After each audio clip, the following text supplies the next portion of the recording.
8, 12, 16 എന്നിവ കൊണ്ട് നിശേഷം ഹരിക്കാൻ കഴിയുന്ന ഏറ്റവും ചെറിയ ക്യൂബ് സംഖ്യ ഏത്? ഇത് കണ്ടുപിടിക്കാനായി നമുക്ക് ആദ്യം 8, 12, 16 എന്നീ സംഖ്യകളുടെ LCM കണ്ടുപിടിക്കാം. 2 വെച്ച് ഡിവൈഡ് ചെയ്യാം. അപ്പോൾ 4, 6, 8 എന്ന് കിട്ടും. വീണ്ടും നമുക്ക് 2 വെച്ച് ഡിവൈഡ് ചെയ്യാം. അപ്പോൾ നമുക്ക് 2, 3, 4 എന്ന് കിട്ടും. വീണ്ടും നമുക്ക് 2 വെച്ച് ഡിവൈഡ് ചെയ്യാം. അപ്പോൾ 1, 3, 2 എന്ന് കിട്ടും. നമുക്ക് പറ്റില്ല, അതുകൊണ്ട് നമുക്ക് ഫാക്ടേഴ്സായിട്ട് അതിനെ എഴുതാം. അപ്പോൾ 2 എന്ന് പറയുന്നത് 2 ക്യൂബ് എന്ന് എഴുതാം. കാരണം ക്യൂബ് സംഖ്യ എന്നല്ല ചോദിച്ചിരിക്കുന്നത്. അപ്പോൾ 2നെ ക്യൂബായിട്ട് എഴുതാം. പിന്നെ നമുക്കുള്ളത് 2 ക്യൂബ് ഇൻറ്റു 3 ഇൻറ്റു 2 എന്നാണ്. പക്ഷേ ഏറ്റവും ചെറിയ ക്യൂബ് സംഖ്യ എന്ന് ചോദിച്ചിരിക്കുന്നത് കൊണ്ട് നമുക്ക് എല്ലാ ഫാക്ടേഴ്സും എന്ത് ചെയ്യണം? ക്യൂബിൻ്റെ ഫോമിലേക്ക് മാറ്റണം.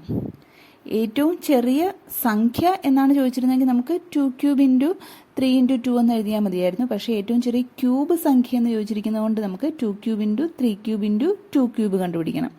അപ്പോൾ 8 ഇൻറ്റു 27 ഇൻറ്റു 8 ചെയ്ത് കഴിയുമ്പോൾ നമുക്ക് 1728 എന്ന് കിട്ടും. അതായത് 8, 12, 16 എന്നിവ കൊണ്ട് നിശേഷം ഹരിക്കാൻ കഴിയുന്ന ഏറ്റവും ചെറിയ ക്യൂബ് സംഖ്യയാണ് 1728.